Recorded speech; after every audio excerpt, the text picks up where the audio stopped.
and the security for himself and others. That means he need to see, or they need to see the whole of overall pictures of things, not one corner, not even one corner. You got that?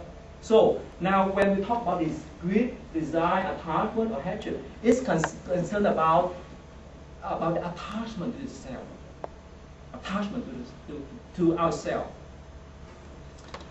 We want that one of the reasons why so many criminals they commit the crimes because they want to get something that illegally, right? They want to get for them, not for others. The reason why they're willing to do the harm to other people. They may kill, they may harm, they may beat other people so that they can get something that's valuable for them to use. Right? That's because of the desire, because of the greedy mind. And what happens if we could not get that?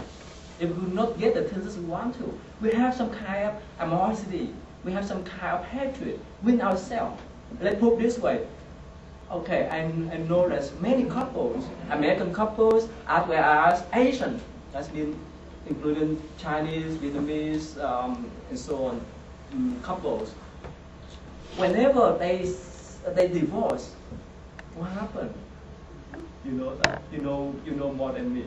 Some of them, they may remain as enemies, even if they may have lived together for few years, or even 2 or 3 decades. But after they separated with each other, they view each other as enemies. Probably because they know each other too well. They know the tricky or mind or the cooking mind with each other. So they somehow they have that kind of animosity, that kind of hatred toward each other. Of course, some couple after they split out, they treat each other nicely. But somehow many people after they divorce, they have that kind of hatred with each other because of the attachment. The reason why I just say that our mind is like the pendulum. It's with back and forth, like and dislike. The more we like other people, if we could not get that, the more hatred we have. Have you ever observed your mind? We discussed about that with the eightfold path. But my point is that somehow, because of attachment to the self, we have done the harm to other people. We have too much desire, too much greedy mind. We want to have this, we want to have that, so that people could serve us, so that people could support us. And the point is that we are the center of the universe. The reason we create the problems. If we care about others, when we talk about compassion, that's how problem will be solved much easier.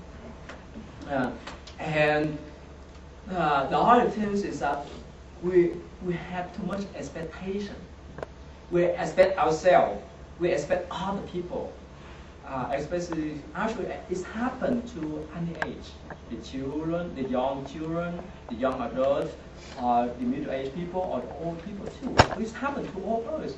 That if we put too much expectation about ourselves, let's say we want to be, let's say, doctor.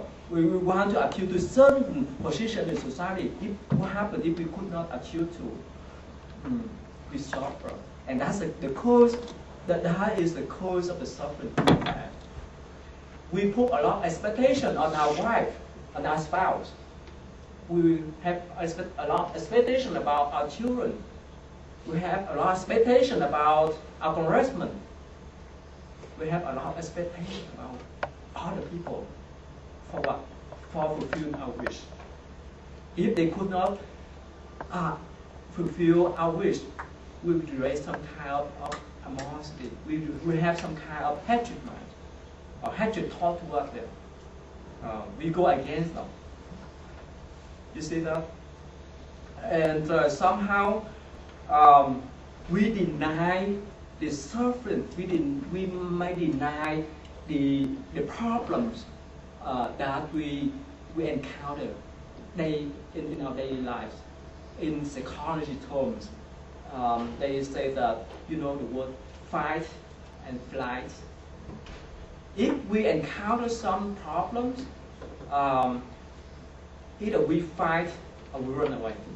If we think that we have ability, we would fight to death to the problems. If we think we cannot solve the problems, we run away, or we stay away from the problems. We could not solve the problem. We could not accept the problem. The reason why we have a lot of stress, we have a lot of anxiety, we have a lot of depression when we could not solve the problems. Whether it's our family problems, our company problems, our school work problems, so on. We just create the patterns of this kind of problem again and again because we deny the problems. We couldn't accept the problems. So basically, the Buddha, after his enlightenment, he pointed out to us the root of the problems based upon this: greed, desire, attachment. That's in one group. Hatred, that's another group. Ignorance, and so they connect with each other because of ignorance. The ignorance here, it doesn't mean that we're not intelligent person. The ignorance here that in the meanings, in the points that we could not get the things that fulfill our peacefulness, happiness, and security. You got that? People can be smart, but they may not have much wisdom. Like I just mentioned recently, they can raise a lot of problems for other people because they're smart. Like the computer virus, right? The hackers, right? They're smart. For the common people, we don't know how to hack other people's computers, but they're smart. But they do the harm to other people because of the desire, because of the ignorance. You got that? So that is the point the Buddha wants to point out for us to recognize.